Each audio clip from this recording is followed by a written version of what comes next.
பார்த்து வாங்க தேய். ஏன் சாருமதி, என்ன அதுக்குள்ளேயும் அந்த கண்ணு ஆபரேஷன் பண்ணிட்டு வந்துட்டியா? இவ்வளவு சீக்கிரமா முடியும்னு நான் நினைக்கவே இல்லையே.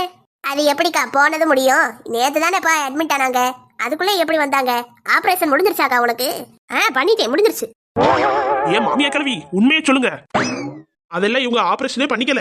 என்னக்கா, ஏன் ஆபரேஷன் பண்ணிக்காம வந்த? பயப்படுறியா? பயமா உனக்கா? அட நீ வேறையாக்கா, ஆஸ்பத்திரிக்கு போயாச்சு, சேர்ந்தாச்சு, படுத்தாச்சு. ஆபரேஷனுக்கு முன்னாடி ஊசியை தூக்குறப்ப அந்த டாக்டர் பொம்பளை சொல்றா, ஏம்மா ரோஜா ஒன்றும் பயப்படாதம்மா, நல்லபடியா ஆபரேஷன் முடிஞ்சிரும், அதனால வெற்றி உனக்கு தான் அப்படின்னு. ரோஜாவா? உன் பேரு சாருமதி தானே?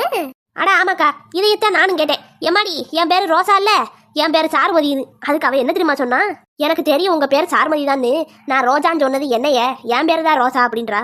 அவளே அவளுக்கு ஆறுதல் சொல்லிக்கிட்டு தான் எனக்கு ஆபரேஷனே பண்ண வர்றா. அவகிட்ட போய் என் கண்ணை கொடுத்து என் கதை ரொம்ப ஆறுதலா போறதுக்கா?